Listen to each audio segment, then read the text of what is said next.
Ya, maaf teman-teman ada jaringan terputus.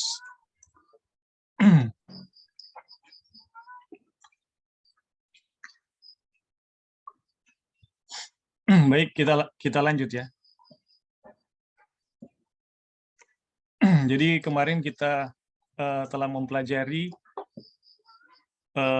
pendahuluan dalam bab yang kedua ya. Kita dalam pembelajaran kita dalam buku Kabar Kesukaan yang ditulis oleh Pendeta Wagoner, kita telah memasuki bab yang kedua ya.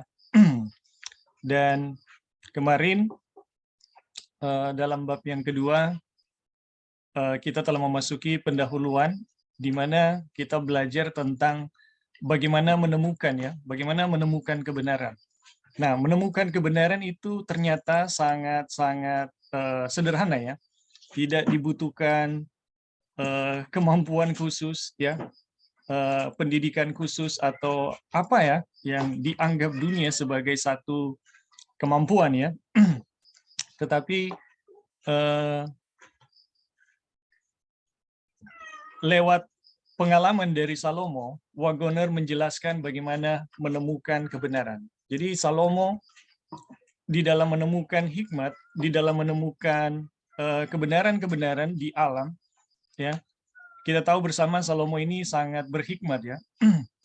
Ternyata itu bukan tiba-tiba dia bukan berdoa kemudian hikmat itu tiba-tiba datang ke dalam dirinya ya, ke dalam pikirannya. Tetapi itu ada satu prinsip yang berlaku kepada setiap orang ya.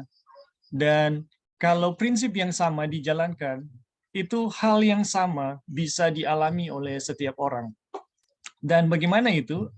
Itu adalah ketika kita merindukan satu kebenaran, ya, merindukan kebenaran seperti merindukan seorang penambang, ya, penambang merindukan emas, merindukan perak, atau seperti seorang yang berjalan di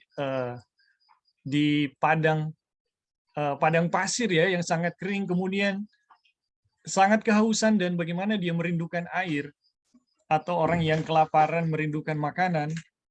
Hal yang sama kalau itu terjadi ya di dalam diri kita, itu akan akan membuat kita dibawa kepada penemuan-penemuan kebenaran itu dengan sangat mudah. Dan kebenaran yang akan kita dapatkan ketika sesuatu bagian ya di dalam Alkitab itu kita cermati setiap kata, setiap bagian ya, setiap teks yang kemudian itu diulang-ulangi, itu akan memudahkan kita untuk menemukan apa kebenaran atau bagaimana kebenaran yang dikehendaki oleh Tuhan untuk kita mengerti. Satu jalan yang kita lewati ya,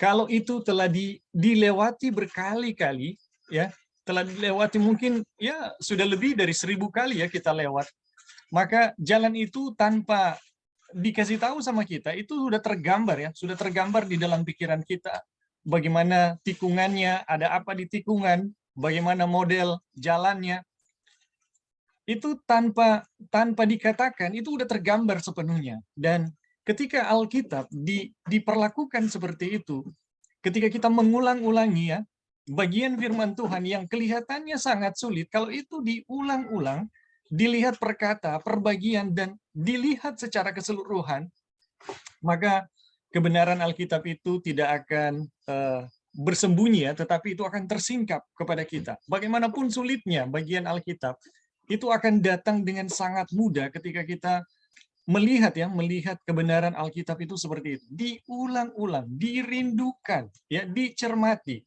Maka tidak ada satupun bagian Alkitab yang akan tersembunyi kepada kita. Semuanya akan menunjukkan bagaimana kebenaran-kebenaran itu akan dengan mudah didapatkan ya.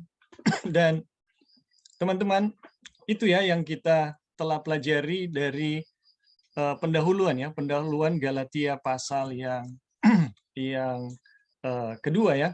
Dan kita tahu bersama Wagner juga menyinggung ya bagaimana latar belakang penulisan surat Galatia dari Galatia pasal 1, bahwa di Galatia pasal 1 ada satu keadaan yang darurat ya, satu keadaan yang darurat yang dituliskan oleh Paulus, dan ada satu satu bentuk penulisan yang tidak biasa yang dituliskan oleh Paulus.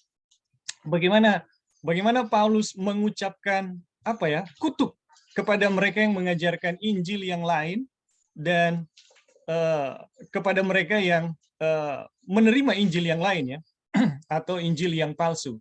Ini sesuatu yang tidak biasa ya, sesuatu yang tidak biasa dituliskan di dalam surat-surat Paulus. Dan ini membuat kita melihat bahwa kondisi yang dihadapi oleh jemaat Galatia itu betul-betul serius gitu.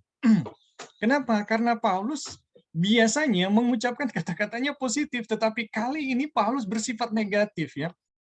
Dan ini menunjukkan kondisi yang dihadapi jemaat Galatia itu betul-betul gawat dan serius ya. Bagaimana umat-umat Tuhan, bagaimana kekristenan berhadapan dengan kepalsuan atau Injil yang palsu. Ini bukan main-main ya.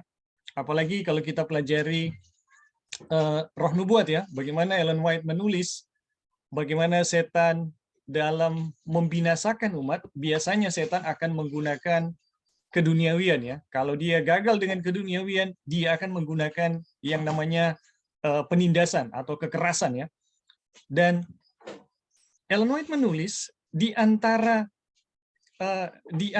keduniawian, kekerasan dan kepalsuan atau ajaran palsu itu jauh lebih berbahaya daripada keduniawian dan penindasan ya.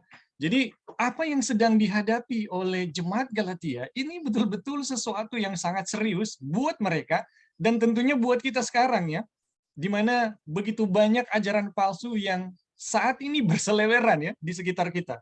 Dan bagaimana kita bisa mengidentifikasi ini yang asli dan ini yang palsu, ini menjadi sesuatu yang sangat penting buat kita ya, yang hidup saat ini, karena sangat penting ya, sangat penting. Bagaimana kita bisa tahu yang palsu kalau kita tidak pernah tahu yang asli? Dan puji Tuhan ya, puji Tuhan kita diberi petunjuk oleh Roh Nubuat bagaimana kita memahami sesuatu yang asli gitu. Dan teman-teman, puji Tuhan, di dalam buku ini kita belajar pekabaran malaikat ketiga yang Ellen White